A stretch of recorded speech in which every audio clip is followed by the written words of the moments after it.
Hello and welcome back to the Infinite Edge podcast, sponsored by Infinite Edge Health and Wellness. My name is Todd, and once again I'm joined by Nathan and Jeremy, and we are on to episode 3. Today we'll be discussing seasonal depression and how the cold weather and shorter days could be affecting you negatively. So let's set the scene. It's, fall time, leaves start to come off the trees, wind starts to chill through the layers of clothes, and then Mariah Carey comes out from her long slumber, and suddenly it hits you. Seasonal depression. So All right. that's what we're going to be talking about. Seasonal depression and probably a little less Mariah Carey. Yeah, Definitely we'll leave less her Mariah alone. Carey because that's no. So I'd like to start this one off by putting out some information, because obviously just like you guys, when we have questions, we do research. So according to the Mayo Clinic, and I'm going to read this straight from them, seasonal affective disorder, also known as SAD, is a type of depression that it's related to changes in seasons. Seasonal affective disorder, or SAD, begins and ends about the same times every year. If you're like most people with SAD, your symptoms start in the fall and continue in the winter months, sapping your energy and making you feel moody. These symptoms often resolve during the spring and summer months. Less often, SAD causes depression in the spring or early summer months. So what they're saying here is obviously you're going to get the winter blues, but you can also get what they call sad. I did the finger quote thing I said I wasn't going to do, but you get sad, and you can get it in the summer and spring as well. So basic symptoms are feeling listless. Is that how you say that? Yeah, sad or down most of the day, nearly early day. So if you get worn out earlier in the the day than you normally would, not that 2 o'clock lull that we all get at work when we don't want to be there anymore, but like 6 o'clock you're actually ready for bed and you shouldn't be. Losing interest in activities you once enjoyed, having low energy and feeling sluggish, having problems with sleeping too much, What? exercising, carbohydrate cravings, overheating, and weight gain, having difficulty concentrating, feeling hopeless, worthless, or guilty, and having thoughts not wanting to live. Obviously, a lot of those are major mental issues or mental disorder issues that you could have come up. Go ahead, Nate. I feel like I always have SAD because I always have extreme carbohydrate cravings and sometimes overeating. Not usually the weight gain, but Yeah, I'm the same way. Some of us are just naturally fat carbohydrate cravings. people. See, I just read all these symptoms and go, "Yep, this is every day." Yep, It's worse in the winter. Let's be honest, though. But that's part of where, it once is. again, where all this stuff comes from is figuring out all these pieces and parts about ourselves and our own health. Hmm. So, but when you see it printed out on paper, essentially, it's like, wow, okay, I have that one, that one, that one. yeah, a little Yep. bit, All right. And again, the a little Mayo. bit. This is from the Mayo Clinic. So, and they said, there's two versions of SAD. I didn't do it. I caught myself. The first one was the fall and winter. That's the main one that people have, and there's specific symptoms to that, to the winter one, and it's also can be called winter depression, obviously. And it's oversleeping, appetite changes. So, and I think some of the appetite changes our body try to overcome because you have to eat more carbohydrates when you're colder to get the same out of it, and then the tiredness and low energy. But let's dive in a little bit here to the less known one. I think would be like spring and summer sad, right? Because I don't feel like I get that too much. I don't know if you guys do, I but don't. insomnia is one, which I have that all the time, spring and summer and winter, so I don't have that problem. Poor appetite, weight loss, which I think a lot of us get that because honestly, I don't know about you guys. When I'm hot and stuff, I don't feel like eating. I just don't. And then agitation or anxiety, and increased irritability. Irritability. That one. So one thing that I wonder, and this is something I kind of thought about today as we were leading up to this, I really wonder how much, especially for us in the U.S., we do the clocks falling and springing forward kind of thing, doing our daylight savings time. I really wonder how much of that actually plays a factor into this because that changes the amount, literally the timing and the amount of sunlight that you get every single time it shifts. So I don't just food for thought. I'm just curious. Well, I Well, know. and no, and I think. Go ahead, Todd. I'm sorry. I'm sorry. Well, I know it mess with like an internal clock. You know what I mean? It takes you time to adjust. And I've heard rumor that they're talking about getting rid of that. Because it was originally instituted for farmers so they could have more time to work and everything. And obviously they got lights, giant lights on those combines now that'll blind you. So go ahead, Jeremy. That's basically what I was going to say was, yeah, I think it does because it throws off your body clock, it throws off everything, and especially those first couple weeks, they get rough. I mean, and some people do better with each direction. So like I do substantially better with the spring forward. I always have, and it's one of those. I don't know. Maybe it's just a matter of it works better for the way that the season hits me. But when we hit that fall back, it's never fun. I know So personally for me, and I'm sure for Nate too, with our jobs, spring and forward happens to always be on a drill weekend, and it just makes me want to punch all the soldiers. Yep. Every time. There's always somebody. Oh, I didn't realize that the clocks were changing.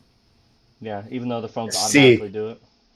I was gonna say since like almost everybody's tech automatically does it, and if they've integrated any form of smart home, it'll auto reset your clocks and all kinds of weird stuff. Yeah, sure. Goofy. Oh, yeah. So, I mean, when it comes down to seasonal depression, I know that definitely I would agree that a lot of people tend to think of the winter side of things, right? A lot of people think of the winter depression. I did it. Todd, you said it, and I started the air quotes. I saw it, man. I left it Starting alone. thing, starting a trend. But yeah, so I think that the summertime seasonal affective disorder is interesting too, and I'm curious because I don't know that I notice any sort of stuff like that myself, but I am really curious to maybe talk to people a little more as the seasons change and try and see if I can pinpoint some people that may be feeling that way because it's just something to keep in mind as the times go by throughout the year. In terms of the winter side of things, I know that change in sunlight that tends to lead to lower vitamin D levels. So that's kind of thought to be the one of the leading contributors to the winter. Yeah, You got to get your the winter D3K2. pattern. Yep, to that winter pattern, seasonal affective disorder, that vitamin D deficiency. Lowered vitamin D can cause serotonin levels to drop, and you can get vitamin D out of some fatty fish, egg yolks, cheeses, beef liver, or some supplements. The summer side of things, a lot of the time, it's thought to be that melatonin dysregulation can be a cause of it. I'm kind of curious. I don't really know.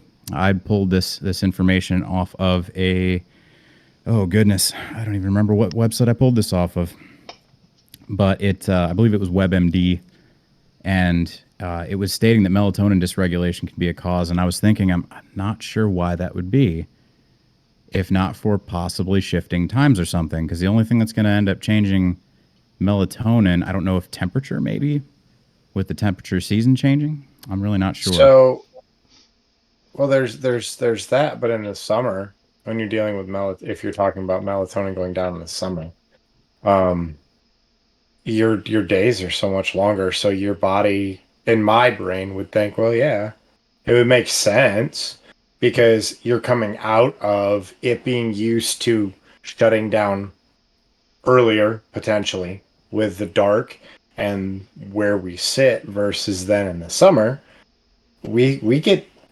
sunlight till 9:30 at night or better, depending on when. So This has really got me thinking that I want to look into the time zone over, or not time zone, the time change overlap when it comes down to this and seasonal affective disorder, just to see if there's any sort of like patterns that you can kind of see just on statistics and stuff like that. It's right. just interesting. Kind of one of the ways that I had summarized based on looking at things was that seasonal affective disorder seems to be caused by a change in circadian, hormonal, and neurological changes during shifting temperatures, light exposure, dietary, and daily activity changes. It's a whole lot of words to say that your behavior changes based on the seasons. Right. So, yeah, definitely make sure that people are getting vitamin D, getting their exercise, getting actually out and seeing sunlight is usually a good thing. If you end up getting up before the sun rises and going to work, try to stay outside for a little bit of that sunrise time frame because getting the light in your eyes really it sets all of your circadian rhythms, both at sunset and sunrise. Or So there's that's those of us that get to work when it's dark and leave work when it's dark. yep. Yeah, that sucks. Better get Yeah, you I I some don't, vitamin D. and working in the shop all day like I do, I don't ever see it. yeah.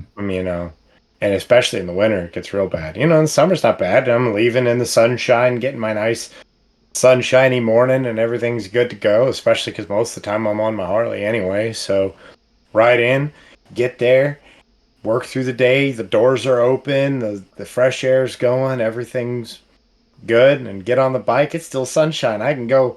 I can get 4 more hours or better of sunshine when I get out of work in the middle of summer. But in winter, I get there when it's dark.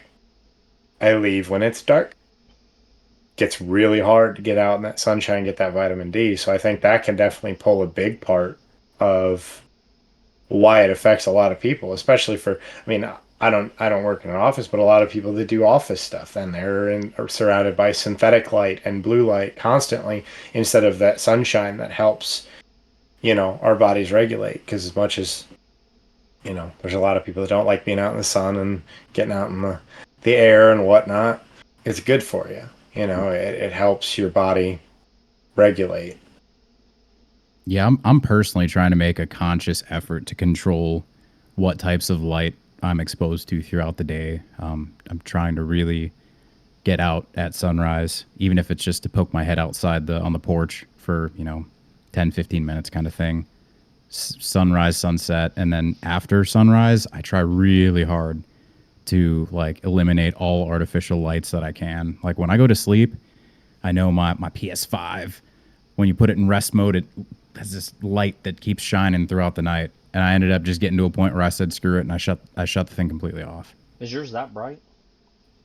It Any artificial light I don't see it. will. I blocked the stuff with my chair, so I don't ever see it. Yeah, if you have something physically blocking it, it's probably okay. But I mean, even like LED clocks, like pretty much anything, nightlights are terrible, absolutely terrible. For How about me, those? his neons How behind about him. He those? said, "How about The those?" Oh, I know. What were you gonna say, Todd? Though? I was gonna say I'm very much a no sound, no light person when I sleep. With the Oh little yeah, bit I can sleep anyways. So yep. Yeah, for me, I end up tending to have some sort of audio noise, but the light is non-negotiable. Like even when I go back home to visit and I'm sleeping in a different room than I'm used to, or in a hotel room or something, like I'm intentionally trying to block out any sort of lights I can find. LED lights, night lights, lights that just won't shut off. Yeah, I try to block all that stuff out that way I can get the best sleep possible. Have you ever tried one of those sleep masks? Sleep masks, like the Yeah, ones like for your eyes. yeah, they're blackouts. I haven't. I've actually Might not be a terrible idea. there's actually two things. I think I've seen advertisements for something like that that also has headphones that are built in, where it's almost like a headband. And that way I wouldn't have to have like audio playing in a stereo system in the background. But I don't know if I can sleep with all that stuff, or if I'm just gonna like rip it off at night. I don't know. I'm way too paranoid to sleep with my ears closed. Yeah. I'm way too paranoid for that. honestly, I'm too paranoid to sleep with something in my ears too. As I'm always afraid I'm gonna roll over and shove it in there farther. There's that too. Yeah.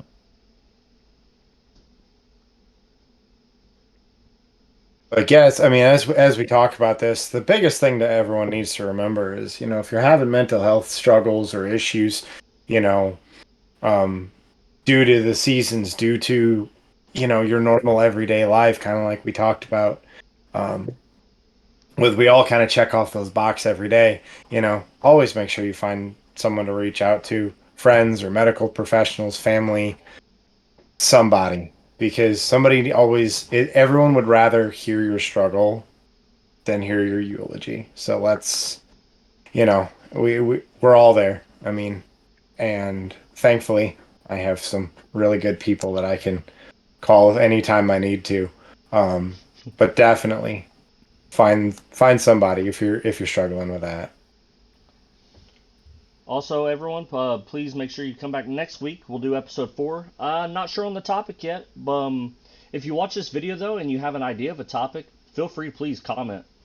Also, comment, like, and subscribe to everything we do, whether it's on YouTube, or other social media platforms like X. Nate's running TikTok. We got Facebook. Jeremy does a good job on Facebook. We'll keep posting stuff on there. And then our personal Facebook pages as well. You know, we do post some stuff on there with the company. And also we do support small businesses on here. So if you have a small business and you want us to talk about it, and it's a good small business that benefits not just you, but you make cool stuff, throw out there for everyone else. I will promote it. I will talk about it a little bit. So if you have any cool like holiday ideas, I know me and Nate here, we have a buddy that has a Facebook selling thing where he can make ornaments, he can make coasters, he makes all kinds of stuff. It's called Laser Bakes on Facebook. So if you guys want to check that out, we would appreciate it. I know he would. Um, Yeah, he makes some really awesome laser engraved ornaments and things like that, and it's really just really impressive artistic work, and it's got really great attention to detail as well. it does. I agree. So everyone, please run over to Laser Bakes and check out. His name is Blakely Honger's stuff that he's making. And also, if you would, please go to infiniteedge.com, infiniteedgehealthandwellness.com, I apologize, and check out the supplements we offer for you guys. We'll be adding stuff throughout the year, and we will let you know on here when we do add stuff. It'll be our highlight at the beginning, when we go into that. So, again, I hope everybody has a good week, and we will see you next week for episode 4. Thank you.